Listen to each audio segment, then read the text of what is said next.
In June 2021, a ribbon-cutting ceremony marked a momentous occasion in the West African nation of Guinea. The Dapilon-Santou Railway, a 125-kilometre engineering marvel, was officially opened. This railway was not just another infrastructure project, it represented a lifeline for a nation yearning to unlock its vast potential. The railway's completion was the culmination of years of effort, ambition, and international collaboration.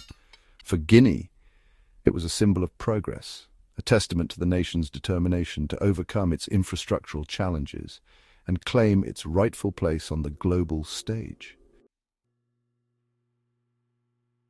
Guinea, despite being rich in natural resources, has long grappled with the shackles of poverty and underdevelopment. The nation sits atop some of the world's largest reserves of bauxite, the primary ore used in aluminum production. In addition to bauxite, Guinea possesses significant deposits of iron ore, gold, diamonds, and other valuable minerals. However, these natural treasures have remained largely untapped due to a lack of essential infrastructure. Guinea's rugged terrain and limited road network have made it difficult and costly to transport goods to ports for export. This lack of infrastructure has hampered economic growth, leaving Guinea's vast potential unrealized. Recognizing the need for improved infrastructure, Guinea initially sought assistance from Western nations and international financial institutions. However, these overtures were met with conditions that Guinea found untenable.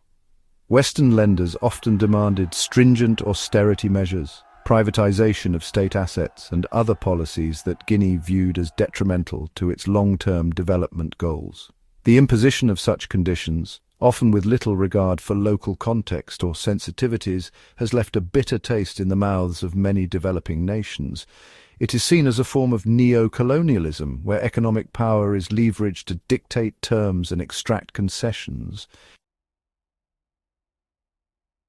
As Guinea's hopes of securing Western support dwindled, China emerged as a willing partner.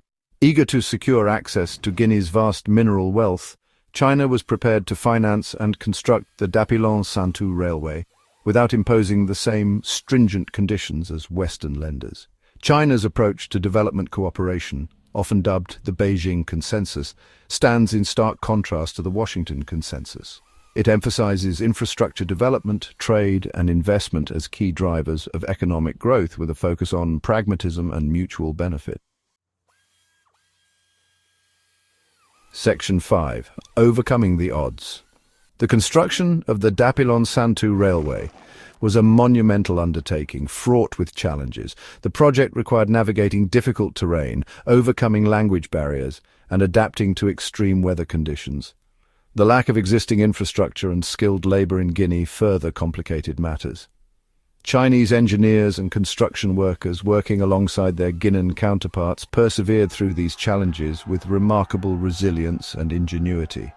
The successful completion of the railway is a testament to their hard work, dedication, and spirit of international cooperation. Section 6. A win-win for China and Guinea. The Dapilon-Santou Railway is a game-changer for both China and Guinea. For Guinea, it unlocks the potential of its vast mineral wealth, paving the way for increased exports, economic growth, and job creation. The railway will facilitate the transportation of bauxite and other minerals from the mines in the interior to the coast, significantly reducing transportation costs and boosting the competitiveness of Guinean exports. For China, the railway secures access to a reliable and strategically important source of raw materials. China is the world's largest consumer of iron ore, a key ingredient in steel production. Securing access to diverse and reliable sources of iron ore is crucial for China's continued economic growth. Section 7. Australia's concerns. The Dapilon-Santou Railway and China's growing influence in Africa have not gone unnoticed in Canberra. Australia, a major exporter of iron ore to China, views these developments with a mix of apprehension and concern. Australia has long benefited from its status as a primary supplier of raw materials to China's booming economy. The emergence of alternative suppliers, such as Guinea, threatens to disrupt this long-standing economic relationship. Australian policymakers are concerned about the potential impact on the Australian economy, particularly on jobs in the mining and resources sector. Section 8. A shift in global power. The Dapilon-Santou Railway is more than just an infrastructure project. It is a symbol of China's growing global influence and the shifting balance of power in the 21st century.